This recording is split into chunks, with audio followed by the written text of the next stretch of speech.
what we want to talk about today. So here we go.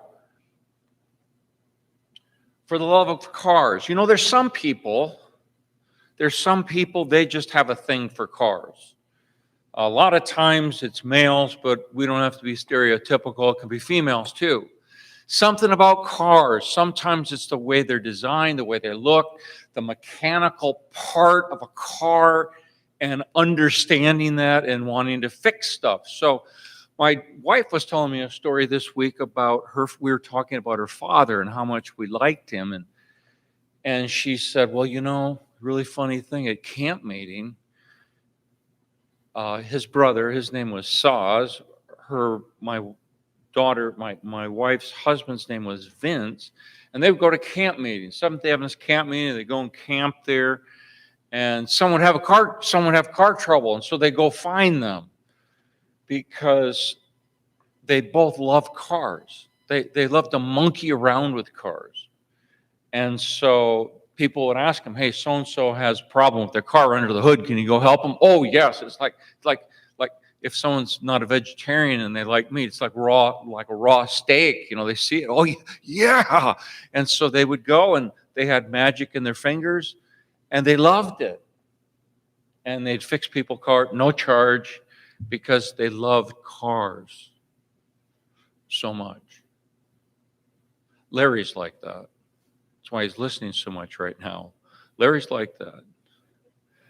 For the love of cars. Well, you know, I have a sister-in-law, my wife's sister, older sister, and she's a dietitian. It's a really great field for her to be in because she loves food. I mean, she dreams about food, plans food. In her work, she makes meal plans for people. She's worked in a hospital before and making meal plans for the patients. Loves it. She loves food so much when she goes to the grocery store. When I go to the grocery store, it's all random. It's all about things that I see. So I see that, oh yeah, they taste good. Yeah, this, that, everything. But she has a grand scheme. She has it all written out on either her phone or on a piece of paper. She has it all written out, and she has it all planned out because she has planned out meals for 2 weeks, each one. And because she likes food so much and likes the variety of food.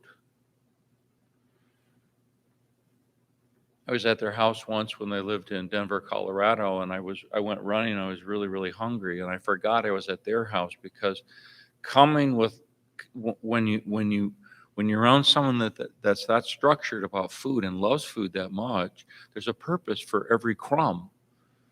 And I went running and got really hungry, so I opened up a bag of chips and ate 3/4 of the bag, and then she came home, and it was like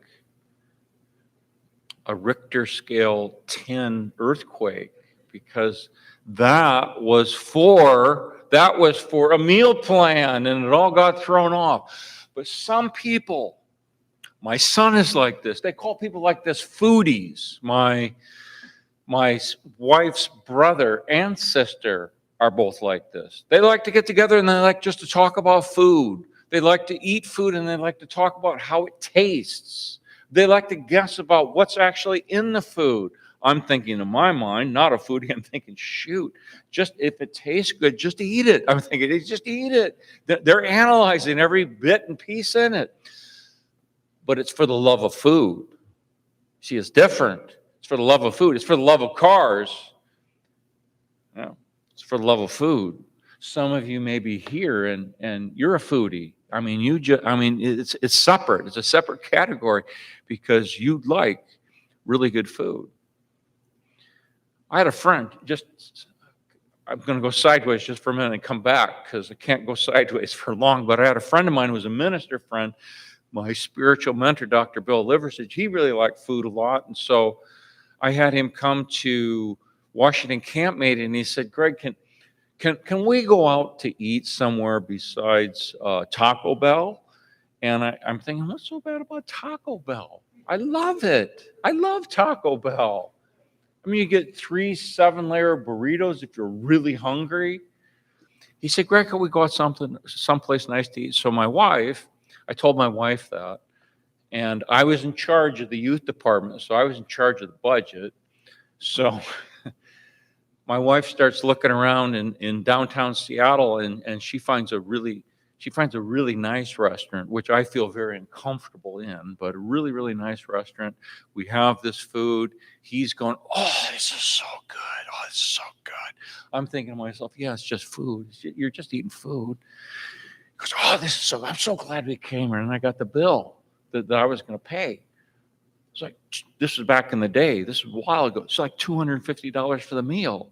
I just about had a Richter 10 scale earthquake go on in me. How could it cost that much? Anyway, some people really love food. Some people really love cars. That's kind of the context that we want to start with, is loving stuff. So Paul in 2 Corinthians 5, verse 14 says, the love of Christ compels us. Him. The love of Christ compels me. This love. Now, you know, it's interesting how people, cars, food, but people, for the love of people. In this case, we can think about the love of mom. You know, mother's a very special thing to have. Some people don't have a mother very long. Some mothers die in childbirth. My mother lived until she was 59 years old, had cancer, died terrible. But I remember when I was really, really little, I remember certain things about my mom. I had a really good mom. I wasn't the only one who knew this, because in second grade, I can remember when we would go on a field trip, and my mother, Larry, we had a Ford station wagon that was white that had the wood paneling on the side. And everyone in the class, when they're dividing up where people were going to go, everyone wanted to go in our car. It wasn't because of me. It was because of my mom, because she was so warm, very encouraging person, and a lot of fun. So everyone wanted to go in our car. The secret was getting out. But I knew this. As a matter of fact, when I was in Toronto, I noticed something that I've noticed before. I didn't tell anyone, but I noticed it. I noticed the way my daughter, Margot, I have a boy, Clifton, and I have a daughter, Margot. Clifton's oldest, Margot's second. She has the oldest grandson, Henry. I was watching her because we were all in the same house and whatnot, and I was being reminded of her interaction with my grandson. And I was watching that. I had my emotional meter out, kind of up in the air. I had my kind of like, who was that guy in television a long time ago? Get Smart. He had those two little things on his head. I had my little emotional meter out, and I was watching the two of them. Now, my daughter, I don't know how to explain it. I can explain it this way. She has a lot of maternal instinct, a lot. And this bond between her as the mom and Henry as the son is like this. Anything that happens to that guy, she knows about. Matter of fact, they have a little camera. Her husband's a real big technology guy, so he's got a camera right over the crib in the baby's room, and we actually have access to the camera. So my wife, who really, really likes him a lot, she's like second in line. First there's my daughter, and then there's my wife with her bond with Henry. They've got this little camera, and at any time during the day or night, my wife can pull this thing up. I don't know how to do it. She pulls it up. Oh, he's sleeping right now. little while, oh yeah, he's up now. He's up. He's alongside of the bed. He wants out.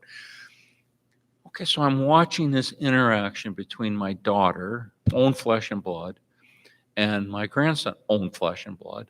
20% me, the grandson, and I'm starting to recognize something.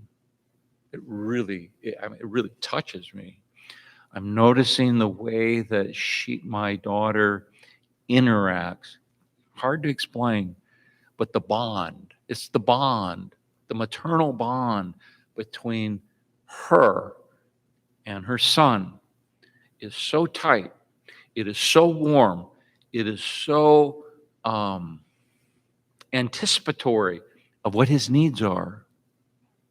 It starts reminding me of when I was little, being in this cocoon of this bond with my mom. Life was so good. Life was good, secure. Life was wonderful. This bond that someone can have for the love of mom. For the love of mom. Paul says, listen, strong as the bond is between your mom. Some people say that this is the strongest bond a human can know. Mother and a child. Flesh out of flesh. I don't know what this is like. Carry this little baby around for 9 months. This special bond. Paul says that love is tremendous. Paul doesn't say that love is tremendous, but Paul says there is something stronger than that love. Christ's love compels us. Being compelled, being pushed, being driven, being motivated, being prompted, being nudged by the love of Christ. And then Paul goes on in that statement. He says, one died. Why is this? Because one died for all. Then I will live for him, Paul says in 2 Corinthians 5:14. If he died for me, I'll live for him. That's the motivation of the compelling love of God. Well, Paul goes on, he's a very systematic thinker, and he gives a second reason why we're compelled by the love of God or the love of Christ. Second great reason, Paul says, is that he has reconciled us to himself. This is the gospel, Rudy. 2 Corinthians, I remember when I was at the seminary, the teacher that taught the salvation class, he said there's 3 great passages in the Bible that talk about salvation, and this is one of them. So when he said that, my ears raised because I was very interested in the gospel. And it says this in verse 18 and 19, it says, all this is from God who reconciled us to himself through Christ and gave us the ministry of reconciliation. That God was reconciling the world to himself in Christ, not counting people's sins against them. We talked about that in our Bible study this morning. That the gospel tells us that there's been a substitutionary trade that can be made. That Christ took as a substitute, imputed to him. They weren't really his, but he took everyone's sins upon himself, and he died so that he could take the righteousness, right, Rudy? He could take his purity, righteousness, never sinned. He could take that, and he could, even though it doesn't belong to us, he can impute that to us, that we appear before God like Christ as if we'd never sinned. And this reconciles us to God. It's a great gift. Yesterday, I was in Southern California, and I went to a place with my wife I've wanted to go for a long, long time. Back in the day, when I was going to Fuller Seminary just down the road here, not knowing that one day I would land up at a church this close to that, had no idea. I was going to that seminary twice a year for 2 weeks. I would come to California. And I'd go to school. It was really intensive. Each class, big class, had to read 4,500 pages of literature. And then when I was done, had to write a implementation, really practical, in the church where I was at. And as I was out here in Southern California, really wowed. I was talking to my wife about it yesterday because we went to the Getty Museum yesterday. I went to the Getty Museum back in probably 1995. And I stood at the Getty Museum. It's on a big hill, and you can look out, which I did in 1995 or thereabouts, and you can see the ocean.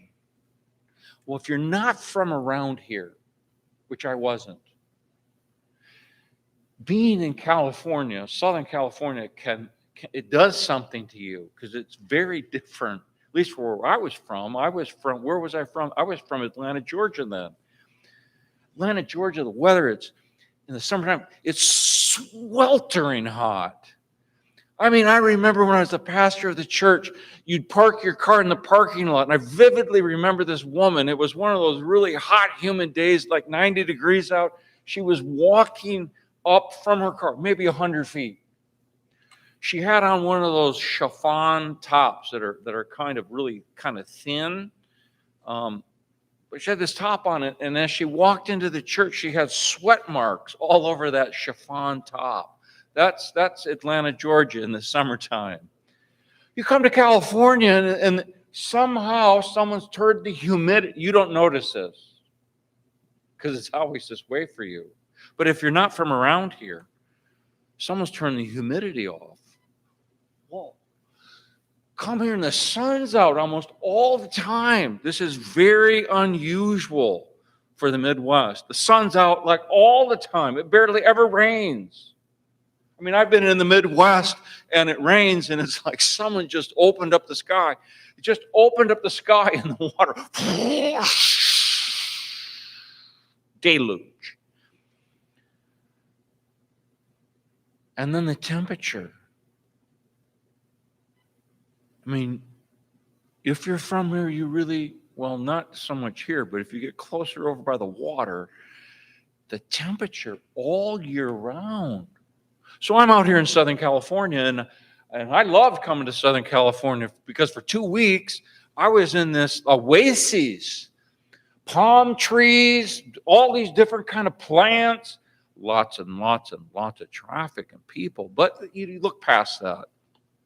And I went to the Getty Museum, and I really liked it. There's a very creative place. Mr. Getty, who had an oil company, he decided, you know what? I'm really, really wealthy, but I'm going to die. I don't want to be known as just a wealthy person. He loved art, all kinds. Said to himself, you know what I'm going to do? I'm going to gift all my art to Southern California. Give it all away. All of it. And that's what the Getty Museum is. It was $800 million, and then it grew to $4 billion. And it was put in a trust, and they built that place there. It's magnificent. There's, I went there. There's no graffiti. There's no trash on the ground. There's people all over the place to make sure that doesn't happen. I went into my favorite part of art that's there, into French Impressionistic art. Favorite artist is Monet. And sure enough, here's this picture of purple irises that they have kind of on a brochure. So everyone's pre-screened to look at that. But over on this wall over here, there's this whole other series that he's done of how the light affected haystacks. And he's done like 25 pictures. Saw that. And then I saw another picture that is akin to his most famous picture that started Impressionism. I'm thinking maybe 20, maybe 50 million for one of these things, maybe 100 for another one.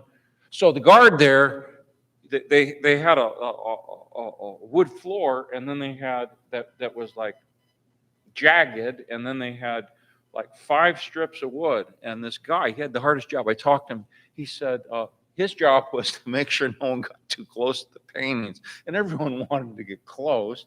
And so he'd say, "Man, back away, because these paintings are really, really, I mean, they're one of a kind. The artist is dead. You never can make another one." And J. Paul Getty gave it to Southern California. It doesn't cost any money to go to the museum. It's incredible. It's like a artistic factory up on top of a hill. But the icing on the cake from someone who's not originally from Southern California is you can stand there and you can look straight out into the ocean.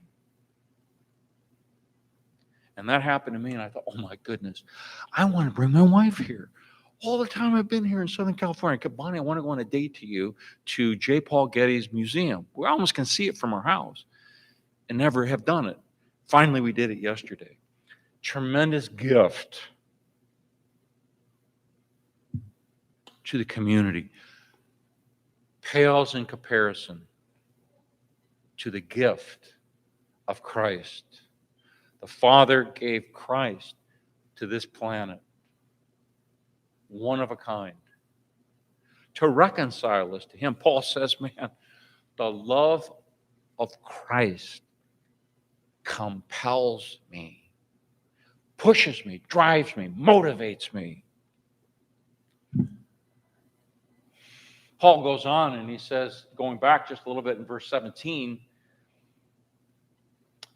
He has made us through His sacrifice. He has made me a new person with new life. I remember when I was in academy, I had a Bible teacher, and for some reason he was teaching health.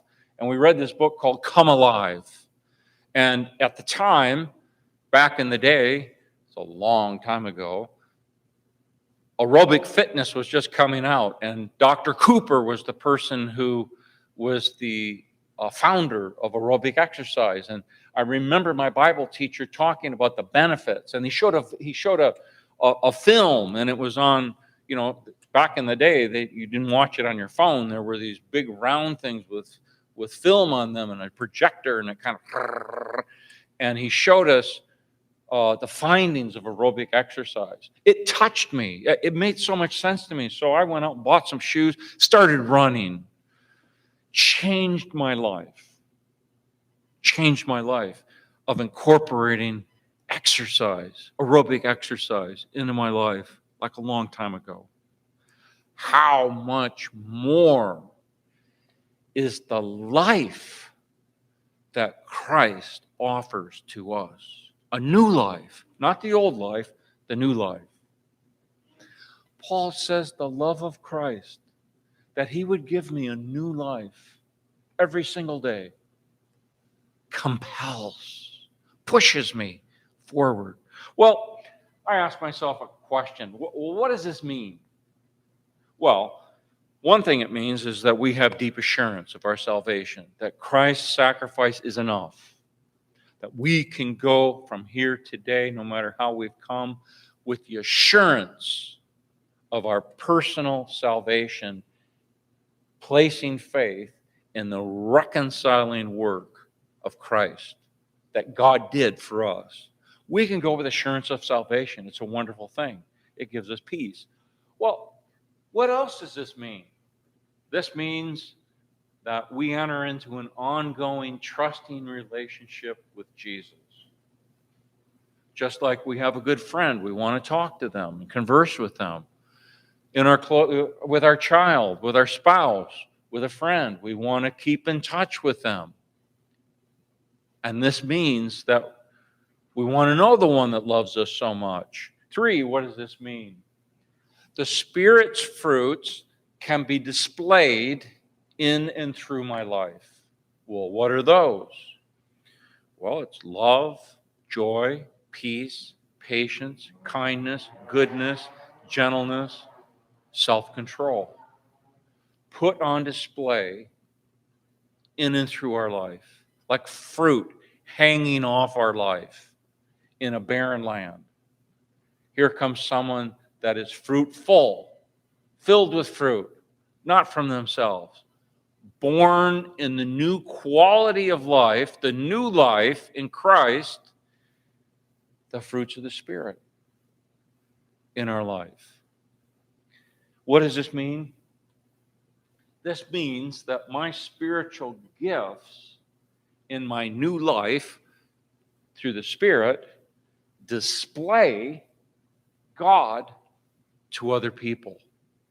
That God, for some reason, has chosen in his divine economy to gift us with a diversity of different gifts. It's like a prism. Let's say the sun is right here and your life is a prism that light shines through and light refracts out of your life, out of the prism. So the sunshine, Jesus shines onto your life, your own particular personal, the only one you have life, shines on that life. And here's the thing, that there is a unique pattern. There's a unique color of the light that comes out of your life, out of my life, that is unique to you, that God has intended to be. And as we find out the display of light that comes out of our life through our gifts, we can more intentionally share that light with other people. Remember, Jesus said, I'm the light of the world. But then he went on in John to say that, you know what? You're the light of the world. And that light shines out of us from the source. We're not the source. Mary Prout, we are not the source. And you know that. Jesus is the light of the world, and he makes us the light of the world. But in sharing his light with us, it goes through us in a unique combination that comes out of our life. It's kind of like this. You know, now we're in football season. Where I come from, this is a big deal because in the Midwest, somehow football's bigger there than it is out on the West Coast. I don't know why it is. My wife knows. I mean, she's avid. You come to our house when her team, Green Bay Packers, are playing. You say anything in the house, game's on. A woman came to our house once. We lived in Seattle, and she was a Green Bay Packer fan, even though the Seattle Seahawks were a great team. Didn't matter. Green Bay Packers had her cheese hat on, NFL green coat on with a big G on the back, sweatshirt, G on the front. My brother knows this. He's a Bear fan. He buys her a Green Bay Packer sweatshirt to wear with a big G on it. She gets it. Oh my goodness, look what he bought for me. Puts it on immediately. If you watch football at all, you know that one of the most important positions on a football team is the quarterback. And yet, with all these different teams, they each have a quarterback. Some are fantastic at the top. Some of them need some work. They need some work. And each one, if you watch, doesn't take long. Each one's different in how they do the same thing. Have you noticed that before? Some like to run all over the field. They like to run with the ball. Some of them, they won't run at all. They don't want to get hit by anybody. The way they pass the ball, the way they call plays, all different. Same with your spiritual gifts. Unique, special, designed by God, a prism that as light goes through. Well, now what? Now what? This afternoon, we're having a little leadership powwow. Little leadership powwow. The highest point of this facility up here on the second floor. We're going to the high point, And we're going to do this. And I'm going to share with you what we're going to do because it ties into this message. Now, as I share this with you,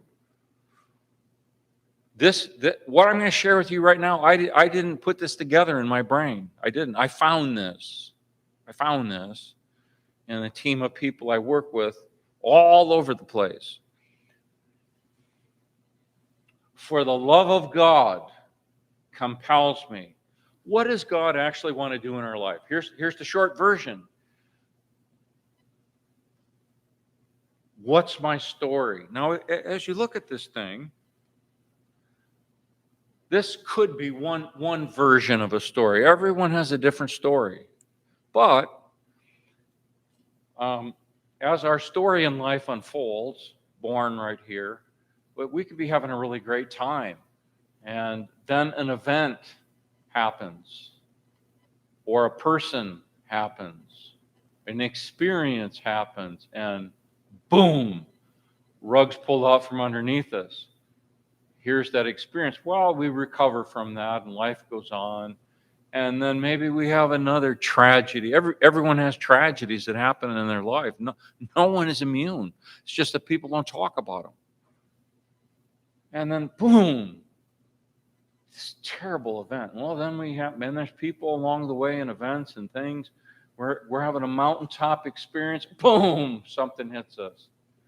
And then we kind of recover. Oh, things are going great. And then a disaster happens. But somehow there's a quick recovery, and we find ourselves today experiencing a mountaintop experience. But someone in their story, they could be down here in their story, in your story. It's really helpful to know your story. People are funny. We love stories. We love stories so much, we watch stories on TV of other people. We watch movies of other people. We're so fascinated with stories. We watch life play out with us in the plot of someone else's life. But the problem is, it's really hard to pause and to look at the only life that we have. We only have one. And to learn how to read our own story rather than someone else's story. If we learn how to read our story, there's all kinds of things that we can learn about our life, but there's all kinds of things we can learn about how God is working specifically with our life. I'll tell you one thing specific about my life that I've learned in just looking at the whole thing and reflecting on it, contemplating it. In my life, because my parents got divorced and my dad left, he left, he was gone. In my life, what God did over and over and over and over again, he sent male mentors into my life. He did it in high school, he did it in college, he did it when I was a young minister. All along my life, he has sent different, it's almost always males, into my life that I have a very close relationship with, who teach me about how to do life. Usually it's involved with ministry, but how to do life. That's a specific pattern of my life, how God works. So I'm on the lookout that I may meet a man that may be able to really, really help. Even now, I have one who's really helping me, mentoring me, mostly by the example of their life and the conversation we have. I know this is God. This is how God works. He works with me this way. He always has my whole life. There are unique ways in which God works with you that he's not working with other people. Unique to you. And if you can reflect on your life, they can be found. And then you can project into the future what God will do with the unique way he works with you. Okay, so what's my gifting? For the love of God and the love of Christ that compels me, we can ask the question, okay, God, how have you wired me up to work? What are the gifts and abilities that you've given to me that are unique to me? There may be other people on the planet that have similar, but they're unique to me, and this is how God has chosen. In his divine sovereignty, he's chosen, he's determined, this is how I will work with you.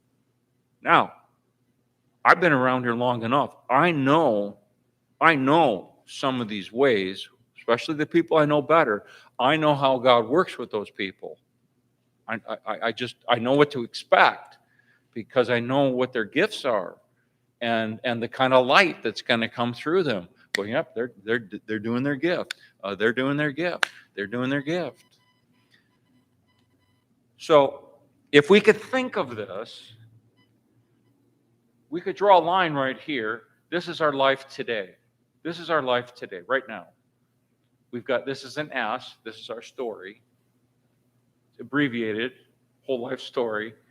This is our spiritual gift. This is a present, and it's the gifts that God gives us. Now we go on.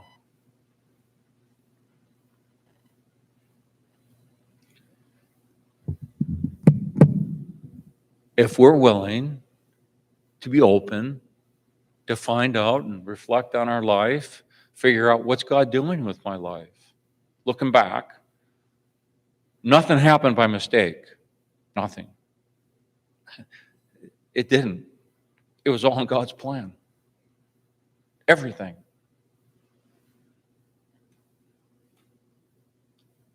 And we find our gifts, the unique way that God's choosing to work with us in our story, then we can do something else that's really, really helpful, especially today. Then what we can do is we're going to try to do this afternoon, but this message ties directly into it. We take our story and our gifts, and then we begin, instead of looking backwards, we begin to look forwards into the future in a spiritual activity, asking ourselves, I mean, it's personal, like your thumbprint, personal. We ask ourselves the question, and we can ask it in a number of different ways.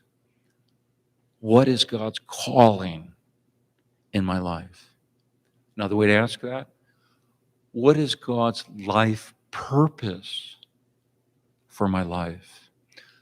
Another way to ask it, what is God's vision for my life? Another way to ask it, all kinds of ways to ask it, kind of the same thing. What is God's mission for my life? You see, by looking back in how God's worked with us in the past, uniquely with you, and the unique gifts he's given to you, we can take that and we can project forward to ask ourselves, God, what is my life really about? Big picture. What's it about? What's the big picture? Apparently, in Dr. Mayo's life, God's big picture was that he would found something that would impact the health of the entire world in its influence. Life purpose.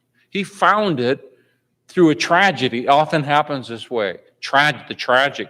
He finds it in a tragedy of a tornado. All kinds of people are dead and dying, and he runs into a nun, and the nun has this vision, and she shares it with him, and they form an alliance, and something is started, goes all the way around the world.